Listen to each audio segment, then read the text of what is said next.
This is Shannon from Avenger of Blood, and you're watching Poppitt's Corner. Turn it up.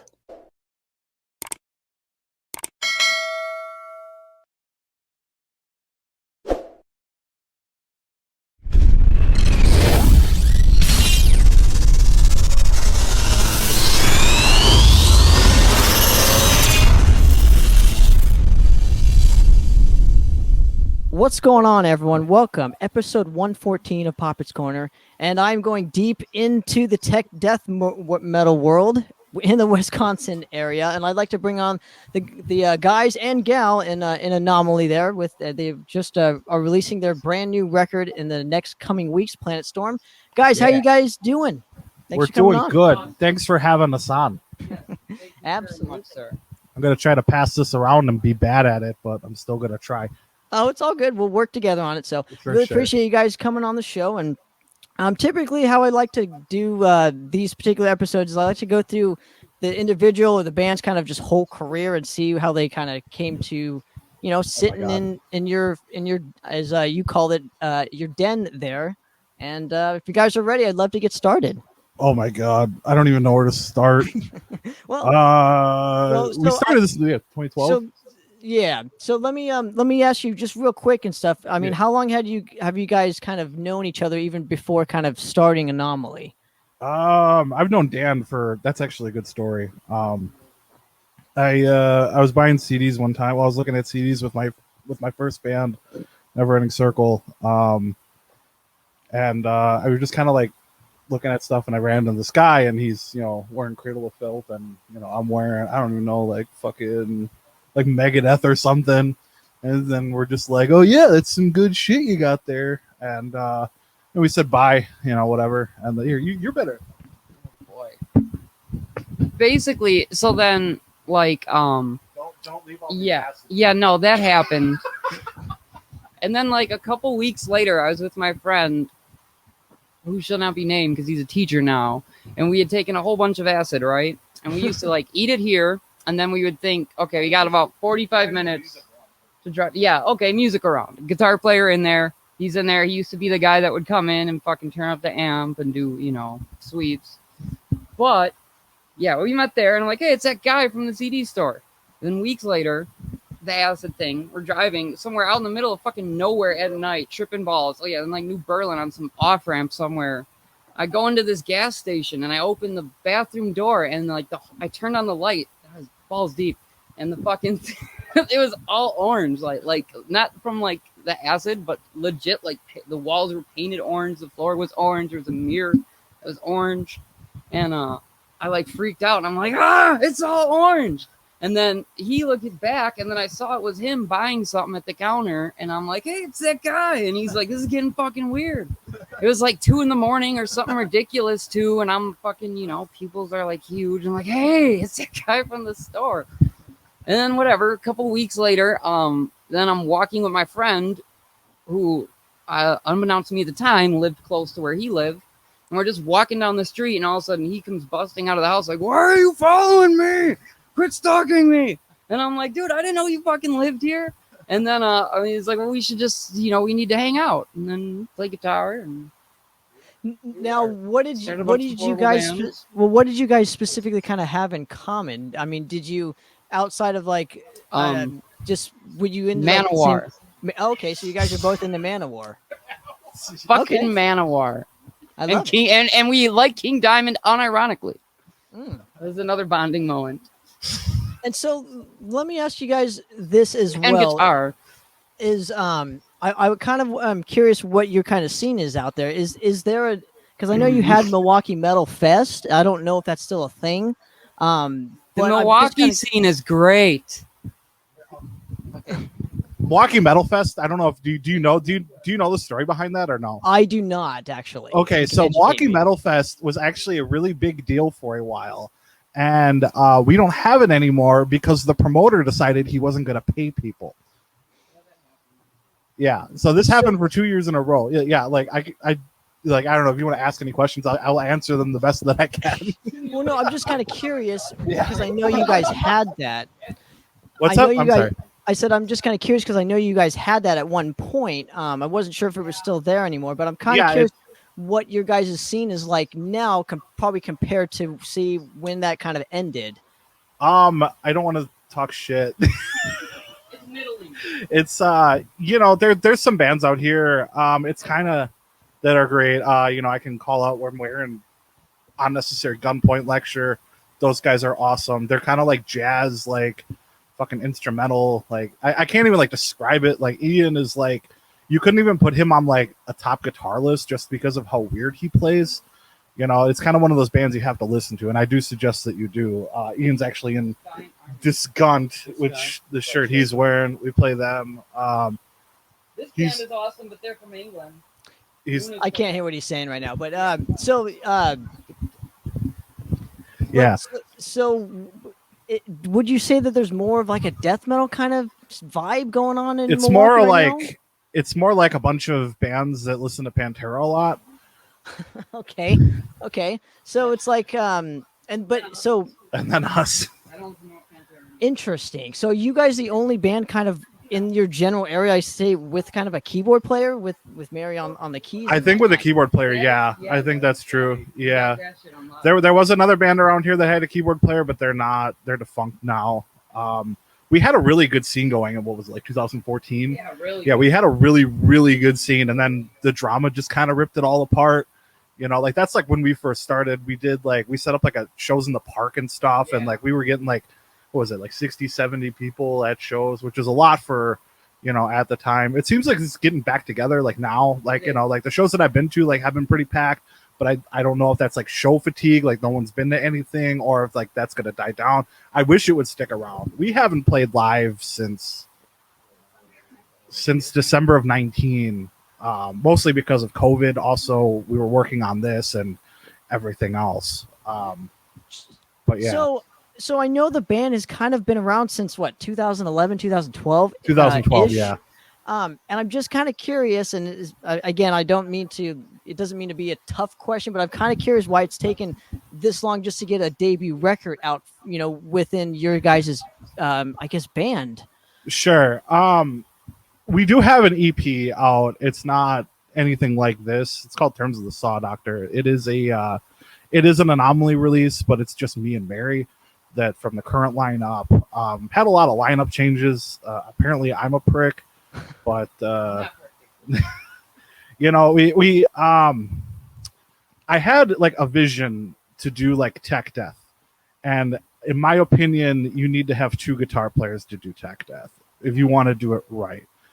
So we were working some of these songs on this current CD are like almost 10 years old, like two of them, the Argosphere and then the Gift from Thea. Those are really old songs. Thea's changed a lot over the time. Kind of like twerked, messed with it and, did more things with it. But those songs are actually really old. So we were having a problem. We were really running through like multiple guitar players, but we had one, and he kind of had commitment issues. One of the best guitar players I've ever seen.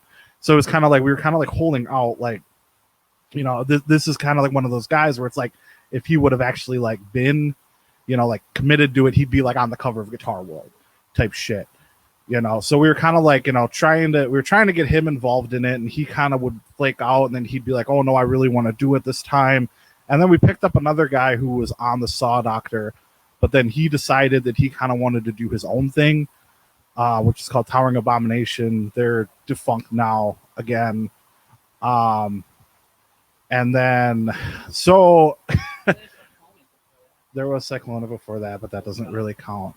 So yeah, we've been kind of just like going through, members. Our drummer, his foot, he had, what is it called? Plantar fasciitis. So we lost him because he literally like couldn't do double kick anymore. So, we've got this guy, Dave. He's not here right now. He's in Minnesota. Did you say Dave's not here?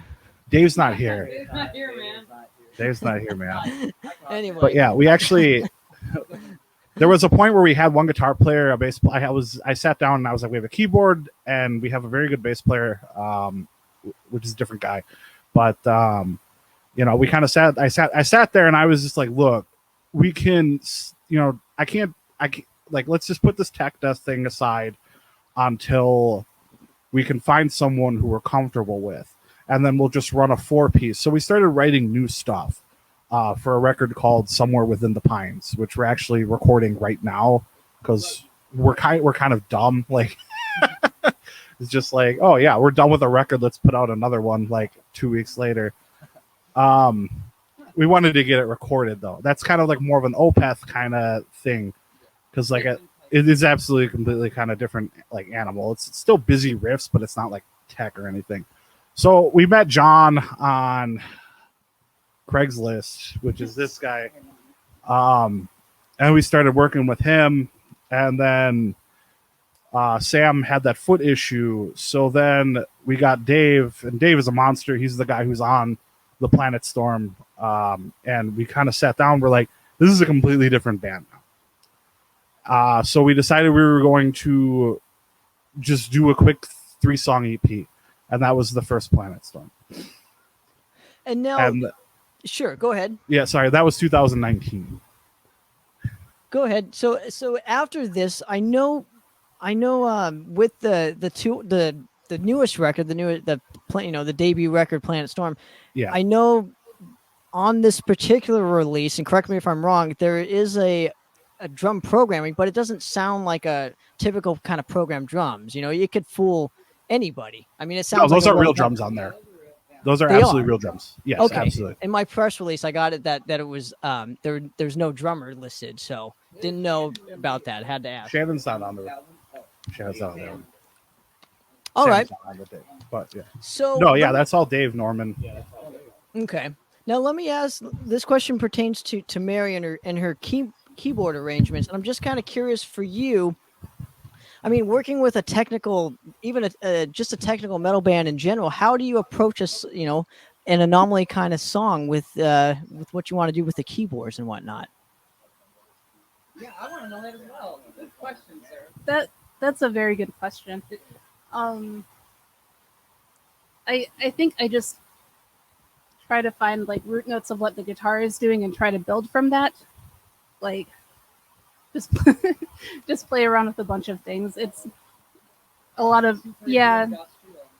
I do like a lot of industrial and things like that, so I've been trying to include more of that on at least Planet Storm.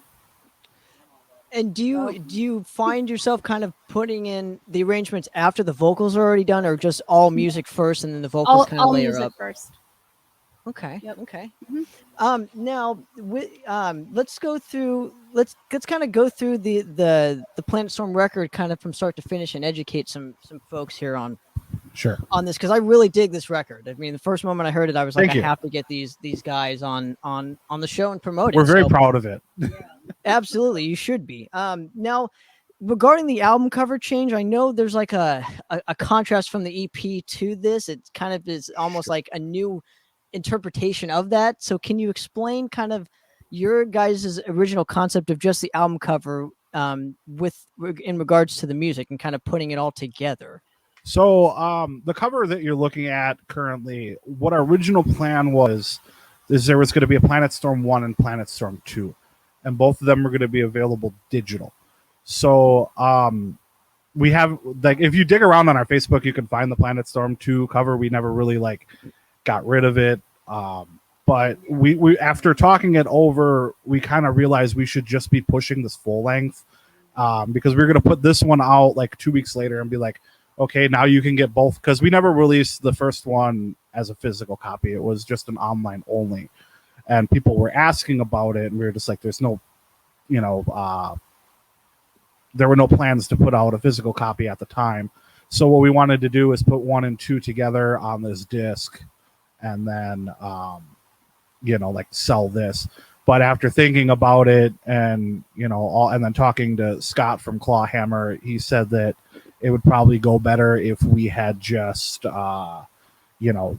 just pushed it as like a full length kind of deal. You know what I'm saying? So like what that is, the cover itself is, if you look at the first Planet Storm cover, like you can find that online. It's just the first one and the second one combined, kind of Like they're kind of just like, yeah, the blue and the red one kind of combined together for the full length. Interesting. Okay. Now, did you guys kind of use a couple of the tracks from the previous EP and put it on the actual Yes. full length? Okay. So Yes, especially so the like intro. the first three, the A Gift from Thea, Lurking in the Bueti's Void, and Caught in the Argosphere, those are from the original EP. And the intro that's on that. So we re-recorded the bass because we have a new bass player, and then we remixed and remastered it, just to have it all sound the same. So like when you're listening to it, and it is kind of like there are like the bass parts like are different. Yeah, like I just wrote my own bass parts. Yeah, basically the guy who recorded Planetstorm 2 still had all the project files from Planetstorm 1, and so he was able to send me just the full masters without bass, and so then I wrote my own bass parts, over that, and then went in to record over the old one, and then he remixed it. So it's not like I tried to, copy the bass. To be completely honest with you, I didn't even know the original bass lines on it because I just, I don't know. But yeah, that's that. It's all like new. It's not like, just me playing the other guy's riffs. It's all, I kind of just took it and did my own thing with it. Gotcha. Yeah. Now, John, how do you kind of fit in with the whole process of this particular band? John actually replaced Dan as the guitar player. Fun fact. We got Dan back on bass. But how does he fit in with just the writing style or in the writing process on this? Well, I joined after the Saw Doctor EPs, and so that's 2017, and I've been playing with Neil and Mary for 4 years, probably 5 years, going 5 years, and for the last EP that we did, I kind of wanted to, well, since we're all on the same page of that, I kind of wanted to bounce us what I interpreted as the Anomaly sound to the Blue EP that is the digital one to this one, and kind of keep that same realm of ideas, and that just comes with bouncing ideas back and forth, tracks, scratch tracks. It was actually really tedious. Some stuff worked out really quick. Some things took a lot longer than it should have, but I think we're all happy with what we got here. John is kind of the was kind of the head songwriter on the second part of Planetstorm. Like the part 2. Like if you listen to it, the first part of it, and it's separated by like an intro track. Yeah. So like in on the first one, that's actually on 6 strings in a C tuning, while the newer stuff is on 7 strings in a tuning. Like I said, I think if you listen to the contract, like, I don't think that you'd notice it unless I told you that, but I think like after I tell you that, you'll be like, oh yeah, there's a little more groove on that second part, and that's kind of like, John's writing style versus my writing style. Like I said, like him and I are kind of the main songwriters. I feel like that's fair to say, but I don't know where I was going with that. All good. So now that you have like your general kind of formula, and I'm assuming Mary kind of comes in once all the tracks are kind of, the foundation's kind of laid out, and she probably picks certain parts to go over, and here's where I'm going with this, because you have like she's actually kind of present with the keyboards. How is that specific dynamic kind of different than, say, if you were to, I don't know, implement keyboards post-production? Like, so the song's written and you only have, like, you're not having an actual kind of human being right there kind of writing it with you. That is kind of what we're doing, is we did kind of have the guitars done, and then Mary sat down and was like, okay, here's what I'm going to do with this. And Mary I got nothing but, I can't say anything but like good stuff about Mary, especially the stuff that she did recently. Like I said, if you go back to that first EP, like you can tell it's like, we didn't really know what to do with the keyboards. It was just kind of like, they were just kind of there. Whereas like on this record, it's definitely more of like an instrument. Like it feels like it's supposed to be there. Like there are parts where like, yeah. yeah, there's like parts in the background, you know, like that are like it's just like we've just gotten like Mary's just gotten so much better at like, you know, her at writing, you know, the keyboard parts and stuff, you know, and like we do like keep that in mind now too when we're doing that. Yeah. Interesting. So let's go to kind of why you guys chose certain tracks to be like the singles and whatnot. I really dug that you chose, you know, lurking in the Booty's void for the Void. yeah, tongue twister for me. My apologies for that. But you know, I really feel this kind of sums up the record in kind of one song, and that's kind of what you got to look for. Would you Sure. agree in a single there for this one? We picked the single. Oh, yeah, we're kind of like thinking like Planet Storm and then Bueti's Void. You know, like it's just kind of like the songs that like as far as Planet Storm, like that was kind of like the one where I just like this one just kind of feels like a single. Yeah. You know, and we wanted it, happened to be named and it happened to be the title track. We didn't know that at the time. We didn't know that at the time, but you guys are throwing me off. But God damn it. But I'm saying Lurking kind of has this almost like more groove oriented kind of track on compared to the rest of the songs on the record. I noticed. Yeah, that one's one of the newer ones. Like I said, the two A Gift from Thea and Caught in the Argosphere. Those were around before John joined the band. And actually Buetis is the first song that we kind of like wrote together on this record, like the two of us. So that is a perfect example.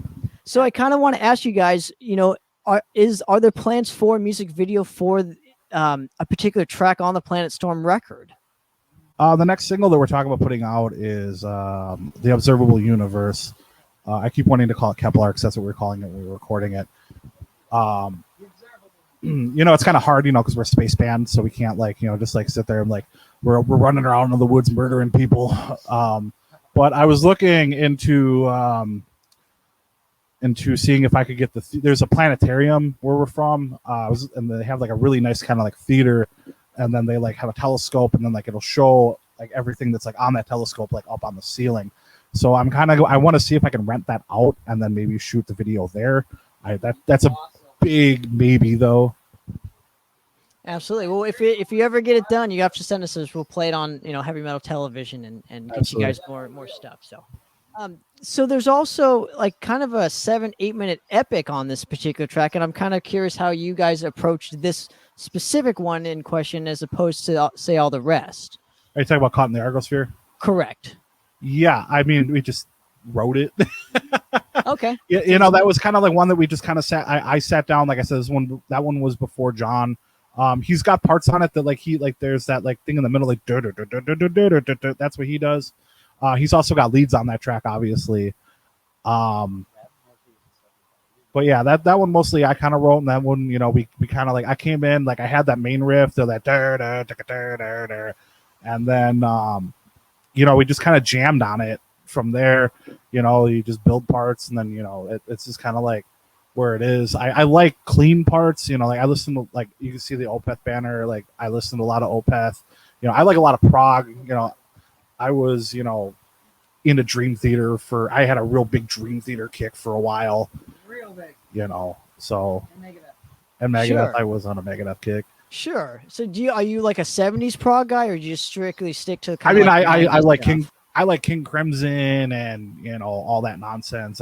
There's a band called Thank You Scientist that's just like, you know, they're like a ska prog band, like that's really good. Devin Townsend, of course. So that must be one dynamic that kind of sets you apart just within your kind of local scene. Is Yes. what I can kind of gather now.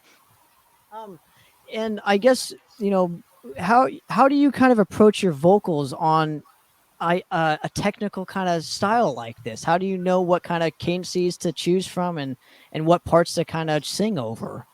I'm gonna be absolutely honest with you. I just yell. Okay, and see if it works and whatnot. Okay. I did take singing lessons at one point. And you know, like you do, like you'd be amazed how much like actually like, you know, vocal techniques and stuff go into things like that. with the breathing, and then like the chest and stuff, the where you your diaphragm and all that stuff. So yeah, like I absolutely like I said, like once again, if you go back to that old EP, like it's absolutely like night and day on it.